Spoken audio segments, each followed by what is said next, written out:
What's up, guys? Today we're gonna do a little different video.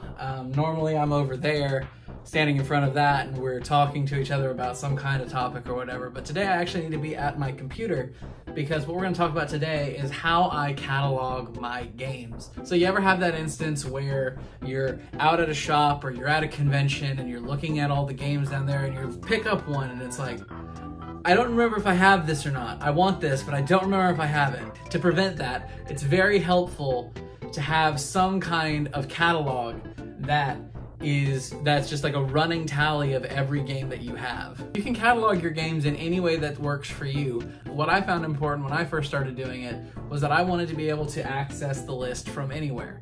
But I want to be able to update the list on one device and then look at it on another device and have it stay updated, you know? So the first thing I used was Google Docs and actually Google Sheets to be able to catalog my games.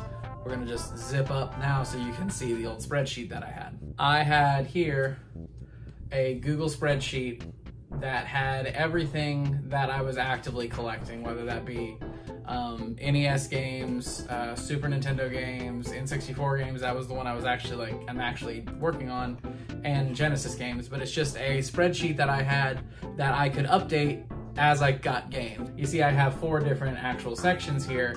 I have the actual cartridge, I have a slot for the manual, I have a slot for the original box, and I have a slot for a third-party case because all my loose cartridges I put in custom game cases, third-party game cases. I already did a video on that. I'll link to it in the little card thing so you can go check that out. Anyway, what I did is I had 3 different colors here as well.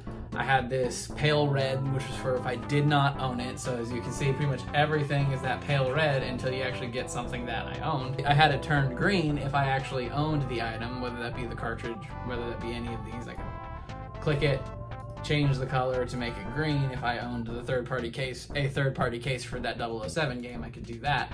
And then I also had this other one here, which was turn it yellow if I owned it, but it was in poor condition. Like my copy of Conker's Bad Fur Day over there, it's a real cartridge. I've taken it apart to make sure, but the label was reproduced. So I have that one listed as owns, but in poor condition. That way, it would let me know if I found another copy of it for a reasonable price that was in better condition than what I had already, then I would be like, oh hey, I can pick this up and improve my collection. But there came a point where I wanted to get away from Google Drive because it didn't do everything that I wanted it to do. It just told me if I had it, if I didn't. It wasn't easy to search through. It was my own like collection of games. Like I put this together. If the list that I pulled all these titles from was wrong, then my list is wrong. So I didn't want that. So what I've started doing now is I've moved over to pricecharting.com. This is a wonderful tool. This is what I use whenever I'm out looking for games. I'll pull it if I find one that I want, and to make sure I'm not getting ripped off, I will use this as my guide. Say you're at a convention or at a video game store and you find a copy of NES Tetris 2 that you want. You have Tetris 2 on the NES. It's $11. It's valued at $11.50. for just the loose cartridge and $24 for the complete in box. And I already have it in my collection over there. It is complete in box. The prices that they show, I believe, are just rough averages for how they've sold on different marketplaces, you know, eBay, Amazon, on pricecharting.com. And they kind of just average it all together and give you a guesstimated value of the game. And that works for me. To make me feel like I don't get ripped off, I just use this as a guide, and it's like, okay, I don't think that I got screwed over buying this game this way.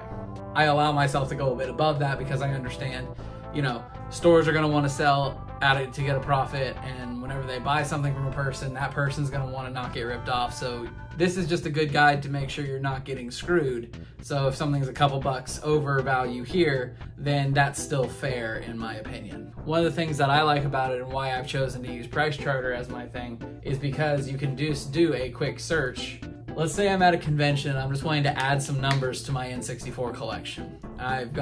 They've got all these lists of crap sports games, and I got a handful of them that I want to buy, but it's like, I don't remember if I already have Madden 2000 or Hockey 99 or whatever game. You can actually look it up real fast. Let's say Madden 2000. on the N64, it's valued at about $5 and I don't have it in my collection. You can see that real quick to see whether or not you already have it. Another good thing about this is since it does track value, you can see how things are shifting over time. So last year I bought a copy of Earthbound for a ridiculous amount of money, and I want to make sure that that investment is still like gaining value. So if you're in your collection, you can actually sort and find what the most valuable items in your collection are, and you can see what their current value is for everything that you have. And then if you actually go to the item, you can see how its value has changed over time. And wow, I wish I could have found this back in 2007 when it was $62.49. And you can just track, you can see how its value has shifted over time. Wait, really? March to April is whenever it started to skyrocket, and it just shot up from there. Wow. March to April 2020, wow. I wonder why it did that. Anyways, that's a quick little video talking about how I catalog my stuff. And now my question to y'all, do you collect retro games like I do? If so, what resource do you use to keep track of your collection? And if you don't collect retro games, is there something you collect, and how do you keep track of that as well? Let me know in the comments. I'd love to hear from y'all. So anyways, that's gonna be it for this video. I know it's a different one, but hey, we gotta keep things fresh around here, you know? So thank you guys so much for watching, and I will see you in the next one. Have a good one, y'all.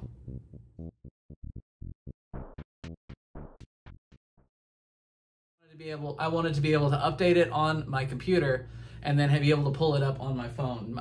But I was looking for my phone, but it's recording the video.